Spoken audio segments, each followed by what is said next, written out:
This week's episode of SmackDown was unlike any other. It wasn't about championships, rivalries, or entertainment.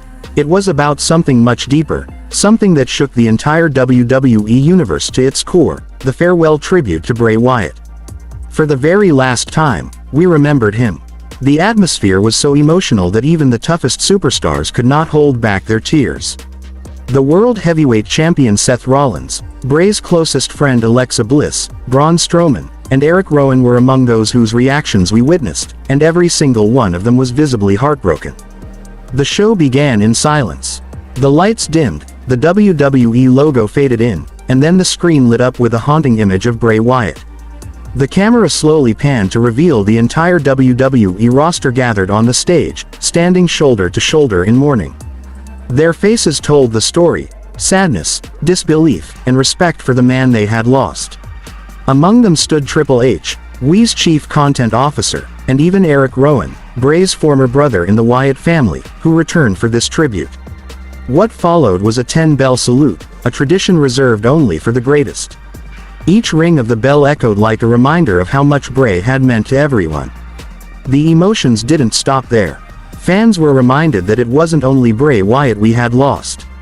Just a day earlier, Terry Funk, another legendary figure in wrestling, had also passed away. To honor both, WWE gave a 10-bell salute, dedicating it not just to Bray but also to Funk. The entire arena was silent, every fan on their feet, every superstar standing still. And then, under a single spotlight, the camera zoomed in on an empty chair. On that chair rested Bray Wyatt's signature lantern, symbolizing his eternal presence. Braun Strowman couldn't hold himself together. Once portrayed as the monster among men, here he was, breaking down, crying uncontrollably for his brother and mentor. In memory of Bray, he had even tattooed Bray's iconic symbol, the alternate butterfly design, on his hand. It was a mark of love and loyalty that no words could describe. The tribute continued with a special video package from WWE. It wasn't just a highlight reel, it was a journey through Bray Wyatt's extraordinary career. It took us back to 2013, when Bray made his debut alongside the Wyatt family. No one knew what to expect at that time, but the eerie entrance, the haunting presence, and the cryptic promos immediately made the world take notice. The Wyatt family became one of WWE's most mysterious and intimidating factions. Fans often compared them to the Shield, another dominant group of the same era. While the Shield's success rate skyrocketed, it was when both factions collided that WWE fans witnessed something unforgettable. At WrestleMania 31, Bray Wyatt squared off against The Undertaker in a match that has since become iconic. Bray may not have won that night, but the imagery of him lying on the mat while The Undertaker suddenly sat up is etched in wrestling history.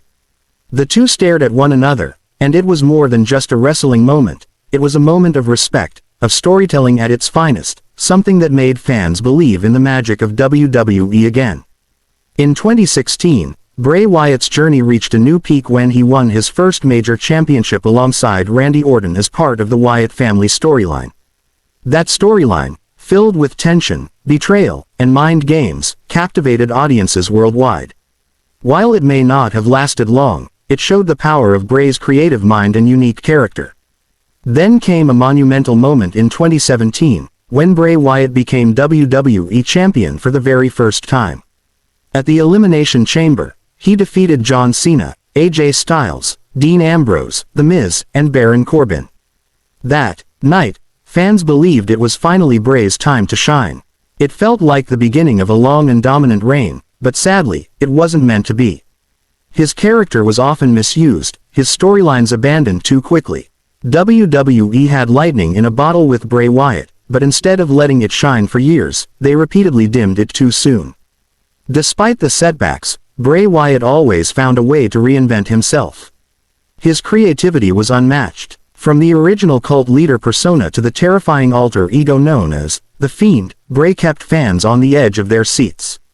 The Fiend wasn't just a character, it was a phenomenon.